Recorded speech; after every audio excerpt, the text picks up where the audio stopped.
जनपद लखीमपुर खीरी के कस्बा मैलानी से जनपद शाहजहांपुर के गांव बड़ईपुर और प्रतापपुर का संपर्क मार्ग न होने के कारण ग्रामवासियों को बहुत ही दिक्कतों का सामना करना पड़ता है, क्योंकि इस रास्ते के बीच में लगभग 850 मीटर का जंगल का टुकड़ा है, जिससे जंगली जानवरों का भी डर लगा रहता है। ग्रामवासियों के लिए बाजार मैलानी है, इसके अलावा आसपास कोई दूसरा नजदीक मार्केट नहीं है। गाँव के बच्चे भी मैलानी स्कूल में ही पढ़ने जाते हैं, उन्हें जाने जाने में परेशानी होती है। बरसात में पानी भर जाने के कारण बच्चे अपने विद्यालय नहीं जा पाते हैं, और कोई ग्रामवासी अगर बीमार भी हो जाता है तो अस्पताल ले जाने में कोई रास्ता नहीं है। ग्रामवासियों को हर प्रकार से आवागमन की परेशानी है। 4 अक्टूबर 2023 को ग्राम के लोग भारतीय किसान यूनियन के माध्यम से डीएम कार्यालय लखीमपुर खीरी गए थे, जहां डीएम साहब नहीं मिले। डीएम साहब के आने से पहले उनका अवगत करा दिया गया था कि 4 अक्टूबर 2023 को हम सब किसान यूनियन के साथ मिलकर बातचीत करना और ज्ञापन देना है। फिर भी डीएम साहब वहां उपस्थित नहीं थे।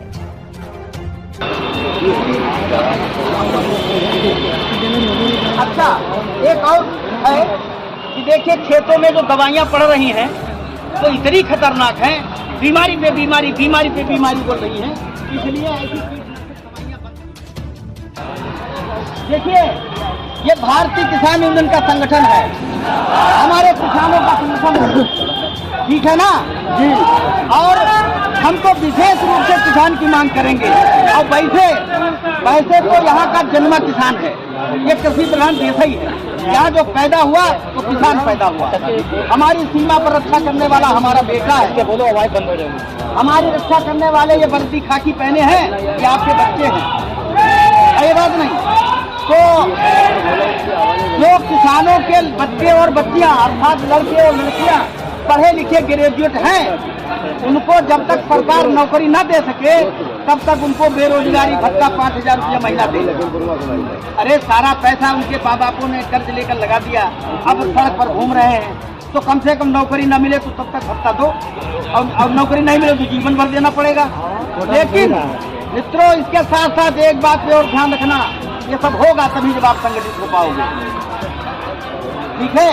ये सारी मांगे जो पढ़ रहा हूँ ये सम्मानीय मुख्यमंत्री को जाएंगी, मुख्यमंत्री से विचार करेंगे, तो संघर्ष छेड़ा जाएगा, जरूरत पड़ी तो आंदोलन भी किया जाएगा। तो उससे पूछो आपने हमारे क्षेत्र के लिए क्या किया, अगर नहीं कुछ किया है तो वापस जाओ, या तो हमारा विकास करो, नहीं तो इस्तीफा दे के आओ, हम तुम्हें क्षेत्र की घुसने नहीं देंगे। हमारे साथ लगे रहो, मैं ये आपके क्षेत्र में ही करके दिखा दूंगा। और तब भी वो हाथ जोड़ती, क्योंकि उसे लालच है, उसे तुम्हारे घर में चोरी करनी है, उसे तुम्हारे वोट की डकैती मारनी है और आपके अधिकारों को लेना है। इसलिए इतना मजबूत बनो कि गांव के गांव सड़क पर दिखाई दो, और वो अगर आ जाए तो उसका काफिला तुम्हारे काफिले से बहुत बौना लगे और उसे लखनऊ वापस जाना पड़े। जिस दिन मोटा मोटा अक्षरों में पेपर में छपेगा कि फला सांसद फला विधायक क्षेत्र से खदेड़ दिया गया, लेकिन उनको पार्टी से भी खदेड़ दिया जाएगा। साथियों, ये तुम्हारा अधिकार है। क्या ये करना कठिन है? बहुत कठिन नहीं है। इसलिए सब लोग मजबूत बनो।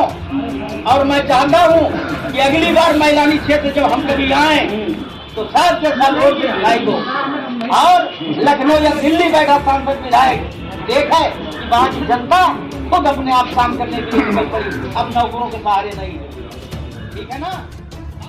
उसकी तनख्वाह, उसकी नौकरी कोई नहीं देता, कोई देता है। इसलिए मांगती है कि 60 वर्ष पूरे होने के उपरांत किसान को 5000 रुपया वृद्ध पेंशन दी जाए। और वो कैसे? वो तो लखनऊ दिल्ली घूम नहीं पाएगा, पढ़ा लिखा नहीं है। ग्राम सभा स्तर पर कैंप लगाओ और वहाँ 60 वर्ष के लोगों को चिन्हित करो और उनको पेंशन दो, ये मांग है, ठीक है।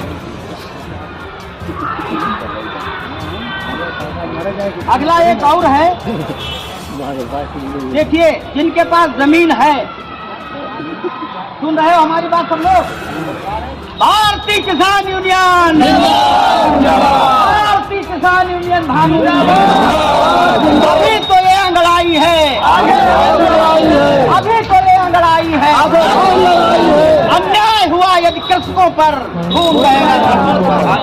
अन्याय हुआ यदि कृषकों पर, खून बहेगा सड़कों पे, अन्याय हुआ यदि कृषकों पर, खून बहेगा सड़कों पे, बात करोगे बात करेंगे, नहीं तो मुलाकात करेंगे, बात करोगे बात करेंगे, नहीं तो मुलाकात करेंगे, बात करोगे बात करेंगे, नहीं तो मुलाकात करेंगे। जो अधिकारी न्यायी है, वही हमारा भाई है, जो अधिकारी न्यायी है, वही हमारा भाई है, और जो अधिकारी गुंडा है, हाथ हमारा डंडा है।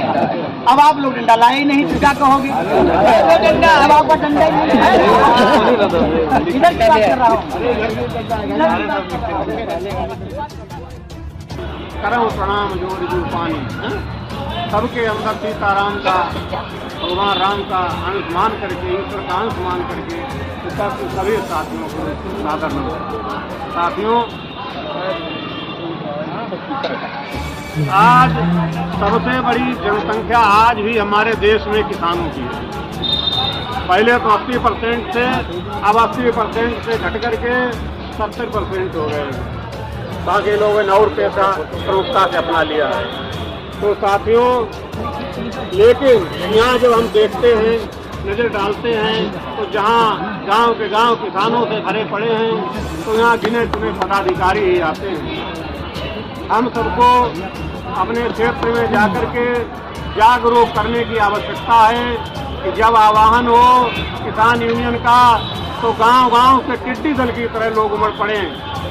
1 लाख के लोग अगर 1 लाख में इकट्ठे हो जाएं, तो मुख्यमंत्री को चाहोगे तो मुख्यमंत्री को वहीं आना पड़ेगा। जहां गांव किसानों से भरे पड़े हों और वहां गिनती के 100-200 लोग हों, ये शर्म की बात है, नहीं होना चाहिए। लेकिन हमारे जो किसान भाई हैं वो कम पढ़े लिखे हैं, बगैर पढ़े लिखे हैं, उनकी सोचें नहीं है।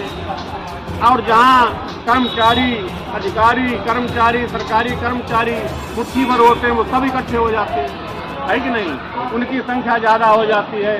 और जहां लाखों लाख भरे पड़े हैं जिले में, वहाँ पर सैकड़ों की संख्या में इकट्ठे हो पाते हैं। हमको इस पर विचार करना होगा, और जब तक हम लोग इकट्ठे नहीं होंगे तब तक आपकी कोई बात सुनने वाला नहीं है। आप इस देश के मालिक हैं। वोट देकर के प्रधानमंत्री, मुख्यमंत्री सब आप बनाते हैं। एमएलए, एमपी को आप चुनते हैं, उनके द्वारा मुख्यमंत्री, प्रधानमंत्री बनते हैं। लेकिन बाद में वो लोग आपको भूल जाते हैं, क्योंकि आप सचेत नहीं रहते हैं। जैसे फसल आपने बो दी और उसके बाद घोषे में कौन चल रहा है कि नहीं? ऐसे ही आप अपने प्रतिनिधि चुन करके भेज देते हैं, लेकिन बाद में उन पर नजर नहीं रखते हैं कि जिनको हमने प्रतिनिधि चुन करके भेजा है वो हमारे लिए कुछ कर भी रहे हैं या नहीं कर रहे हैं, या हमको केवल जात और धर्म के नाम पर बरगला करके केवल वोट लेते हैं। साथियों, जिनको आप चुन करके भेजते हैं वो जानते हैं कि किसान भोले भाले हैं,